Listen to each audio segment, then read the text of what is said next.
I'm Leslie. And I'm Shelly. And we're Sisters in Ebert. Wahoo! Today's movie is Major League. Woo!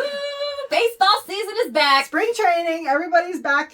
Time to go. Mm-hmm. All right. So our movie today follows the Cleveland Indians. Mm-hmm. We find out that the last time they won a championship was in 1948. Long time. And then a very long intro to go with that long time. Oh, I definitely hit the skip button a few times. Let's get through this opening song. Yeah, there's a nun in an Indians jacket. They're trying to kind of get the vibe of Cleveland, I guess. Yes. They're proud fan base. There's a Randy Newman song playing, and I said I felt like I was watching Toy Story, because that's what my kids always watch, and I'm used to that voice in Toy Story movies. Yeah, it takes you right there. We cut to the new owner, who is an ex-showgirl and the wife of the previous owner. Mm-hmm. And she's trying to stack the roster with crappy players so that they lose, because we learned that she wants to move the team to Miami because she wants a warm climate. She hates Cleveland. So the only way they'll be able to move to have this beautiful brand new stadium built in Miami is to get out of their contract with the city of Cleveland. Mm-hmm. And in the contract, it says their attendance has to fall below, I think it was 8,000 for the season. Mm-hmm. So she's trying to get these fans to stay out of the stands. If they're bad enough, they won't come watch the games, and they can relocate the team. Right. So she's passing out the roster list of guys she's proposing for spring training. And they're going through, and they're like, I don't know any of these guys. And this guy here is dead. We'll cross him off the list. But all the guys that she lists are either past their prime or never they're either has-beens or never was. Mm-hmm. Yeah, that's not a great lineup of guys coming to spring training. Again, she wants the stadium to move, like Shelly said. They're trying to get the city to allow it. Jake, who is like who's he, like the coach, right? Yeah, he'll be the head coach. Oh no! Oh, who? Sorry, Jake is Jake Taylor. I'm thinking of Coach. I have him later on too. Know. I wasn't picking up names. I'm not good with names to begin with, and there's a lot of characters. We cut to them calling players to come and be on. Okay, to invite them to spring training. And Jake Taylor is a ex-ball player in Mexico now. Yes. Okay. And he's like our main character. He thinks the call's a joke, and that the coach doesn't know that, he doesn't think it's he thinks it's one of his friends playing a joke on him. Yeah. So he pretty much hangs up on him. Yeah, he used to be very good, and then he had knee injuries, and he could not continue to play well. And then he's the catcher. Yeah, and then they call the coach, and to get him on, and he called him, you want to come and coach for the Indians? I don't know. Yeah, he's working in a tire store. He's like, can you hold on? I got a guy on the other line for some white walls. Yeah. He's just like, I guess. Yes. Jake hasn't played in 2 years. They got that guy. Charlie Sheen, who is Wild Thing Vaughn, and he is in prison getting his phone call. Yeah, and they're like, can you come to spring training? I don't know if I'm going to be able to make it by then. Yeah. Serrano is another guy. He defected from Cuba, and he wanted religious freedom, and they're like, well, what's his religion? Voodoo. He just walks in staring at them. Yeah. Willie Mays Hayes shows up. He wasn't even invited, but he's not. They're like, who is this guy? He's not on the list. Yeah. Willie Mays Hayes. He hits like Mays and runs like Hayes. It's Wesley Snipes. Yeah. And then Rick Vaughn is the Charlie Sheen's character, and he shows up, and they're like, well, where were you playing before this? The California Penal Team. And he was like, he stole a car, so he was in prison. Serrano took the golf club cover off of one of the other players' golf clubs and said, hats for bats. So that's a famous, we loved that line. Yeah. Dad loved that line, and so we would say it, but I don't know that many people even pick up on that line. It's such a little part of it. So Willie Mays Hayes, his bed gets lifted out in the middle of the night. Yeah, the security comes. They realize he's not supposed to be there. Just take him out and put him on the lawn. Yep. He wakes up, I've been cut already. So he outruns the other guys though when he gets up, because they're already started for the day, and that's what wakes him up. He hears the bats cracking and everything. Yeah, he starts sprinting and beats the guys who are getting timed. the they're coach, like, whoa, get him a get uniform. that guy a uniform. Yep.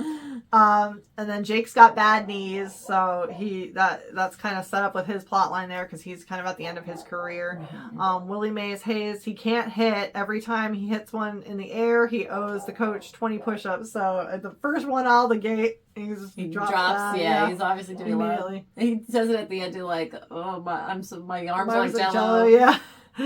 And then they have to teach Vaughn control over pitching before he kills someone because he's got the speed, but he doesn't have control. Yeah, he's throwing them at like 95 miles per hour. But they're like going at people's heads. Yeah. So.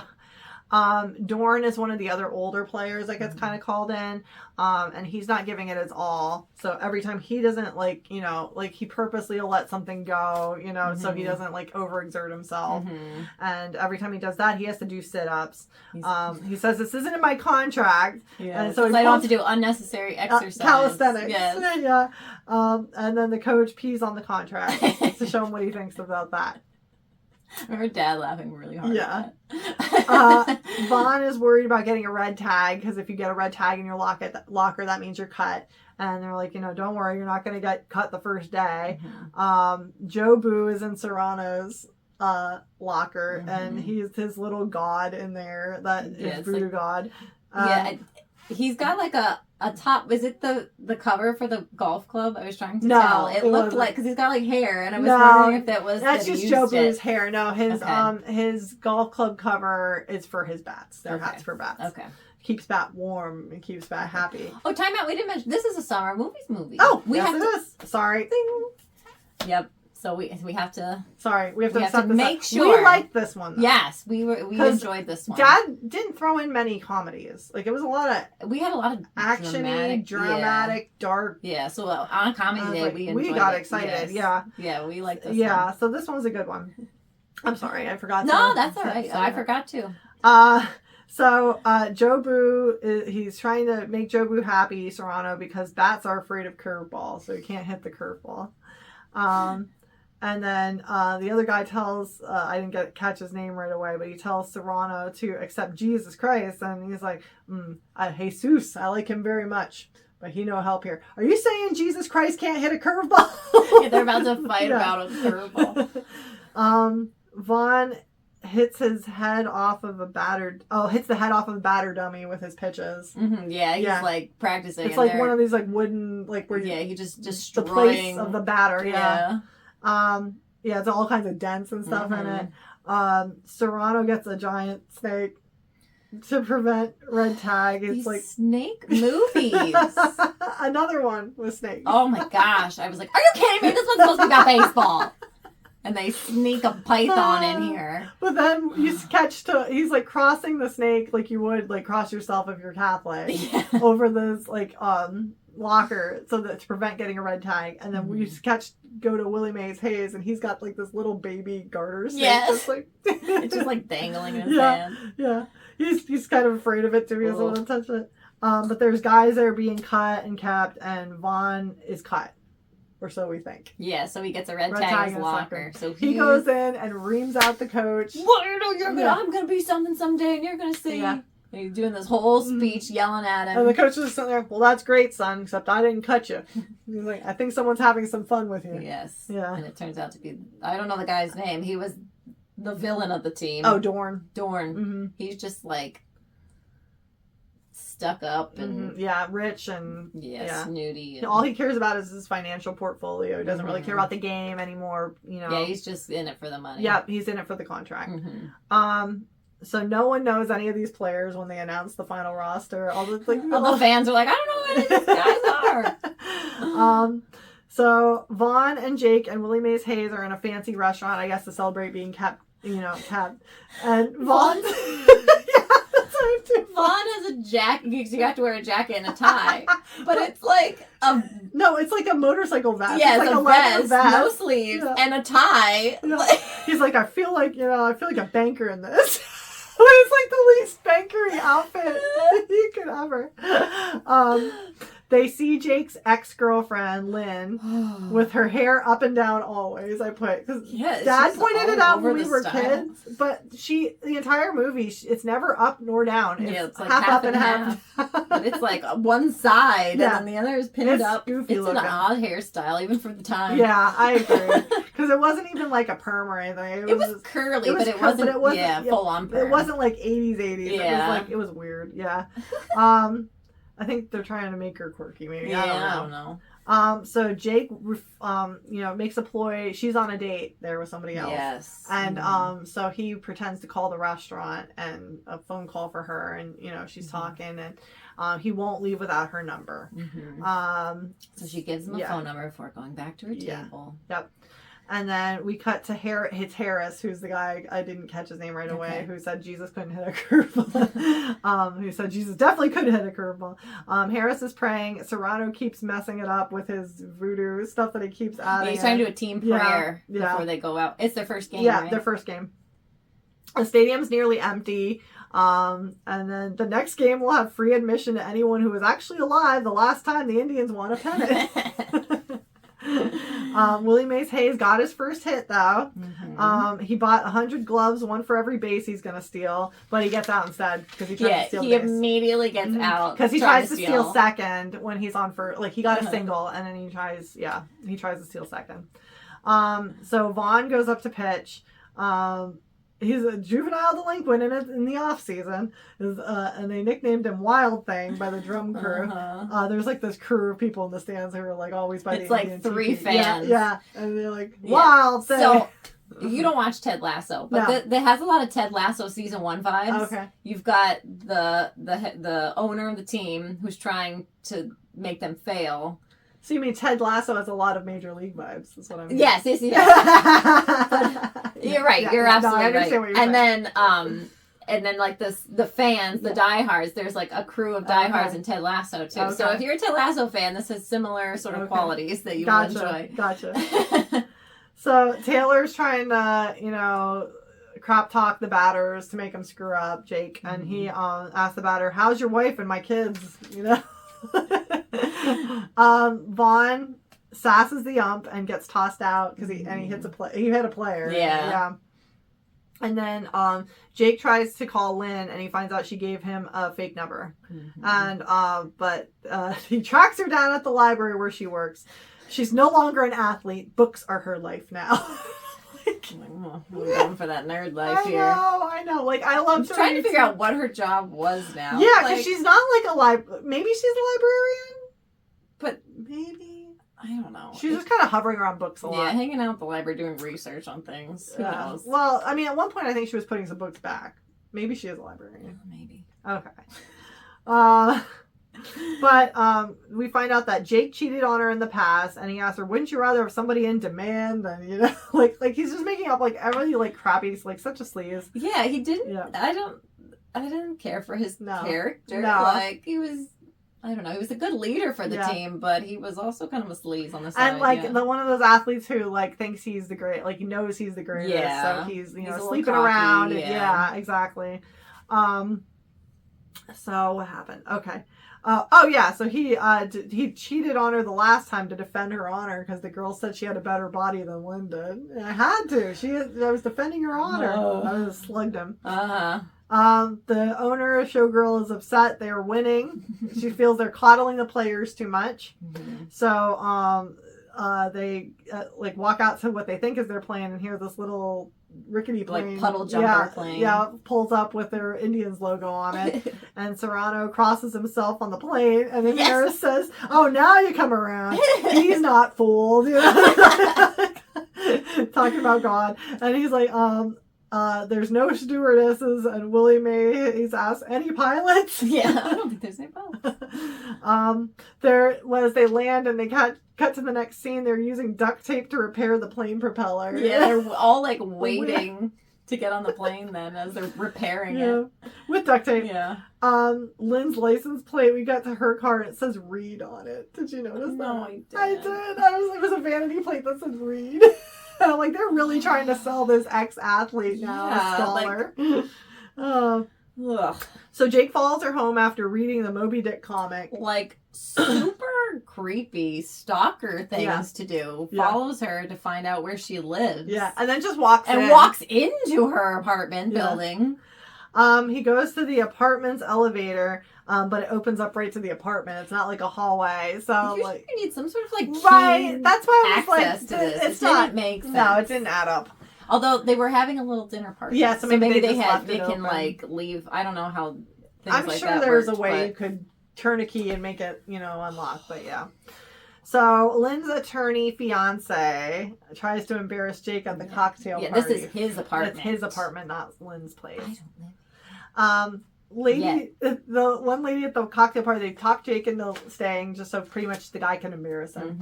Mm-hmm. Lady didn't know Cleveland still had a team, and he's like, "Yeah, we've got uniforms and everything. It's really great." I remember that line. Yeah, I do too. The fiance was mad that Lynn defended Jake about because she said about how he was one of the great athlete until his knees went, and then Jake always thought he'd have Olympic champion kids, and they were like, oh, Lynn, you used to be an athlete, right? Because he was talking about how like his kids would they'd be swimmers, 200-meter individual medley, and Lynn, you used to be an athlete, right? Yeah. And what was your event? 200-meter individual medley. So I was like, yeah, it was very presumptuous of him to say that. And just show up out of nowhere 2 years later. Like, give me a break. After you cheated on her. And not a word the entire time. I didn't know your phone number. Yeah. Coach Brown, we cut to him later with Vaughn. He figures out that Vaughn can't see, and that's why his pitching so well. Are all over because he's blind as a bat. Yep. He can't do the eye exam. So he gets glasses. Like right before the game starts, they give him glasses. And they're like super ugly like glasses, like birth control military glasses. And he's like, seeing ain't that important. Willie Mays Hayes says that. He's like, seeing ain't that important. Because he sees the way he looks. Harris drinks Jobu's rum right before the game. Yeah, he offers him rum as like a little sacrifice. Yeah, an offering. An offering, yes. And he's immediately knocked out by a bat as he walks out on the field. Dorn is purposely blowing catches, but they win the game anyways. Jake goes to talk to Dorn at his mansion, essentially. Dorn has this really nice house. His sweet little wife answers the door. Yep. And he's afraid to get hurt because he wants his life after baseball. He wants his financial portfolio. Yeah, that's why he's not playing his hardest. Yeah. But so Jake frightens him. Yep, puts him in his place. Whoever do that again. Because he blew the game. Like, they could have won it a lot easier if he had made the catches that he was letting go past. Yeah. And then the next game is Wild Thing, You Make My Heart Sing. That's where we get our first. I have my appropriate earrings on today. But nothing is working. Like, so Vaughn's getting a following. They're starting to get a little bit popular because they're winning these games. Yeah, it's not working. This owner's plan is not working at all. But like nothing's working in the clubhouse. Like they're trying to like get like this gym equipment to work, like the rehab equipment. Nothing's working. Like Coach Brown confronts the owner naked, and she's like, "Don't you want to cover up first?" And he's like, "There's no clean towels, and I'm too old to dive into lockers." So. So he's just strutting around the locker room. Everybody else I can handle it if you can. Yeah, she's slapping players on the butt. I'm like, who are you, lady? A different world back then. That would be an HR call today. So they decide they're using. She's not going to replace the equipment. She's not going to fix the equipment. So the guys start using a boat motor in the whirlpool tub to like get their like arms worked out and stuff.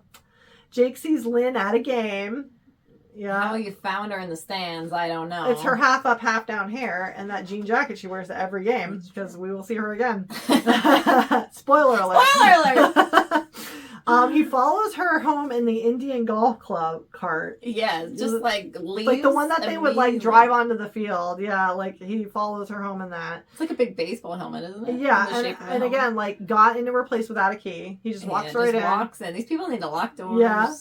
And he was far behind her, too. Yeah. I don't know how he caught up to her. In the golf cart thing, yeah.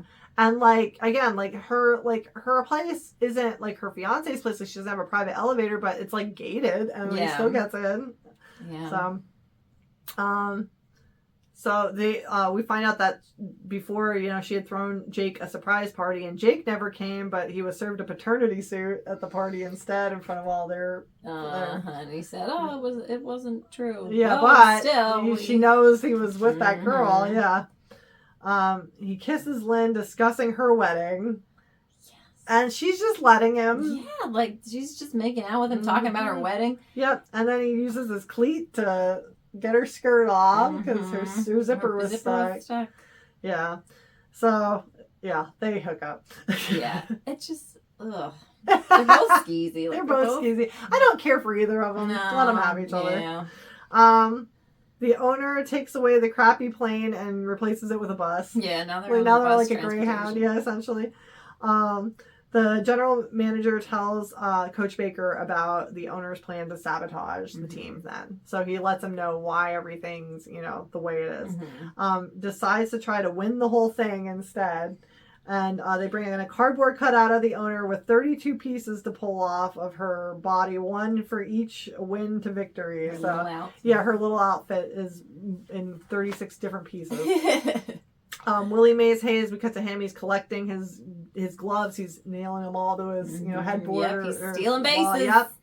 The whole team does an American Express ad, and they're super stiff, and it's just great. So funny because it's all those commercials. Yeah, they were anytime you had a cameo from a sporting team. It's not like today where that's their. Yeah, they're like actors now. They act like actors. A lot of the guys will get their money for endorsements. So, but now back then it was just. This is an American Express deal. You can't miss. Yeah, it's so robotic. Willie Mays Hayes slides in. He's the only one with charisma. Don't steal home without it. If you use it for all your hotel and restaurant type places. I'm pretty sure Vaughn's jacket is sleeveless. Too. Yeah, he ripped the sleeves off his jacket. Yeah. Wild Thing shirts. You're starting to see them in the streets. Everybody's walking around with them. They tie the Yankees for the title, but have never beat them. That's, they lost to them earlier in the season. And he said, not bad for a has-been and a couple of never will be, as Willie Mays Hayes said. Dorn's wife is watching the news, and she sees Dorn leaving the party, in the background. The team's celebrating and leaving with another girl. So Jake goes to see Lynn, finds that she's moved out of her apartment. He just goes back and waltzes into the apartment again. Well, it's unlocked even though she's not there. Right. Don't you have to turn that key? Good. Yeah. And then we cut to Vaughn in a bar, and he's seduced by Dorn's wife, but he doesn't know it's Dorn's wife. And then she's getting her revenge. Yep. She tells Dorn then the next day, right before the game. She's like, I got something I want to tell you. Serrano's trying to sacrifice a live chicken for more power during the game. And instead, Jake gets him a bucket of KFC, one whole chicken. Just what he wanted one whole chicken. Yeah. There's a full stadium. They're selling out. It's the bottom of the 7th, and they're down 2-0. Dorn gets a base hit, and Willie Mays Hayes blames himself for Serrano struggling because we should have got the live chicken. Serrano says, F Joe Boo, he'll do it himself. And he does get a home run himself. So they score 2 because they already had a man on I think, second. Harris pulled Vaughn. Harris is pulled pitching, and Vaughn's put in. He's tired. He's just. They put him in because he's more reliable. Yeah, but Vaughn, because Vaughn was pitching, but they didn't trust again him to not hit a player. So he comes into the Wild Thing with his entrance music. I love this part. Me too. They're walking the music, everybody's singing and dancing, and he's just coming in stone faced. Yep. Everybody's using their lines. I didn't ever really like Charlie Sheen as an me actor. Neither. He just, I don't know. But this role, me, but I love him in this movie. Me too. Yes, this is the perfect part for him. This is the perfect, and this is what I think endears him to a lot of people. And then, because I think a lot of this is him, but he because he's rough around the edges. Yes. But he's got that innocent he's a kid. Yeah, he's a kid. He's a rookie, and that's what is endearing about this part. Because I was the same way. I never really cared for him either, but so it's the out he's waited his whole life for it with the Yankees. He's never been able to strike out the Yankees. And it's all kind of on his shoulders at this point. Dorn confronts Vaughn on the plate, and he's afraid because he thinks Dorn's coming up to yell at him about his wife. Yes. Because he found out right when Dorn's wife was leaving, and she's like, "I'm Mrs. Roger Dorn." He didn't realize. And he was like, I didn't know. So he just encourages him instead, and nothing about his wife. So okay, he strikes out the guy and clocked the ball at 101, and then Willie Mays Hayes steals second on the next time up at bat. Jake calls his shot when he goes up. He points to the stands. Yeah, like he's ticking everybody off because he's like, nobody's done that since Babe Ruth. Yeah, it's so bold of him. Yeah, and such a jerk move. So the pitcher tries to hit Jake. Yeah, he misses. Like he leaps out of the way. Yeah, right? yeah, but he bunts the ball instead. Well, first he points again. Yeah, he does it a second or third time. And they're all like, he's doing it. He's gonna hit a homer. But then he bunts. He bunts. Yeah, that's the shocker. So he's able to take off. And he's running with all his old man might. On his bad knees. Old man might. He's getting there. And then Hayes is able to slide in to win. Because he had stolen second. So Dorn then comes up as they're all celebrating, punches Vaughn right in the face without a word. Because now they're done with their game. They can have they can just fight pick like him up and keep celebrating. Yep. And then Harris and Serrano are celebrating together. Jake sees Lynn magically in the stands. Just standing there, not cheering. I think just standing with her stupid hair and her jean jacket. And she just holds up her hand and there's no engagement ring. Yeah. And then she comes out, he comes and picks her up and brings her out to celebrate and just holds her up in the middle of everybody. The trophy. Exactly. She's the star of the game. I'm everybody's, yeah, and that's pretty much how it ends. Yeah. I did note some cameos in this one. Yeah. Serrano was the guy from the Allstate commercials. Currently. Yes! I know! When I saw that, I was like, get out of town. Yeah. He's so serious in those commercials. I know. Well, he was serious in this one. But it's a comedy Yeah. seriousness. Yep. Oh. And then the announcer's name is, I'm going to butcher this last name, Robert Ewicker. I would say Ewicker. He's a real life baseball catcher. He seemed real. Yeah, he is for the Milwaukee Brewers, and he's now an announcer. He just turned 90 actually the other day. Yeah. Coach Baker was in Oberyn Cowboy. Renee Russo played Lynn. I didn't know that. Wait, I don't know who that is. She's like she's been in a lot. All right, so she's in the Thomas Crown Affair, which we will get to in our summer of movies. Get Shorty. She was in the Lethal Weapons, and she was in Avengers Endgame as well. Oh, okay. So she's in a bunch of things, but that we've seen a bunch of things. Yes, with her, but yes, I never knew her name or. I wouldn't have put it together. Harris was in Hoosiers, Rudy, Bill and Ted's Bogus Journey, Richie Rich, and Basic Instinct. And get this. So when I was looking at the cameos, there's a longshoreman in one of the scenes that's just shown for a second. Like I think it's like one line. It's the janitor from Scrubs. Before he got to be like janitor, he has like a little bit part in this. That's great. It was way before Scrubs happened, but because he came up right away. I'm like, that guy looks familiar. Yeah. So those are my cameos. Woo. I enjoyed rewatching this. It was better than I thought it was going to be. Yeah. Like, I wasn't excited to rewatch it. Oh, really? I liked it during summer movies, but it's still like I had my moments where I checked out because I didn't understand a lot about baseball. Yeah. I don't know, but I definitely got more into baseball as an adult than I was. I don't know that much about baseball. It's not particularly much. I like to go to a baseball game, but I don't know. I don't know. I go for the snacks. I go for the beer, the dances in between the plays. Yeah, and I like this movie a lot. I've seen it before as an adult too, but I've not sat down and watched the whole thing. I don't think since then. Like it's been bits and pieces here and there. It was funny though. It was a good. I love this movie. It's great. Yeah, and I liked it then. Like I said, it was a good breakup. Like it had a lot of one-liners, like things you remember and comedy and stuff. So I really liked it. Yeah, I'd say 2 thumbs. Oh yeah, big time 2 thumbs. And what's your squirrel rating? Squirrels is probably like a 3 or 4 squirrel at the time. Just that like a glance out when something's happening. Yeah, and then I thought you were gonna say higher than that. I was gonna say about 2 squirrels probably for me. That's about it. Yeah, and like there's some like uncomfortable romantic Yeah, moments that was the squirrels, I think. to be And I'm watching like, with your I'm not parents. Like, watching I don't that. think I should be looking at Yeah, this I'm part. gonna look out there instead. But it's a good one. Yeah. I highly recommend you give it a chance. Absolutely. But we thank you again for joining us with another Sisters and Ebert Monday movie here. We request that you please, if you like us, follow us on Instagram and Facebook at Sisters and Ebert. And yeah, like, comment, subscribe on YouTube. And we look forward to seeing you again. We'll see you at the movies.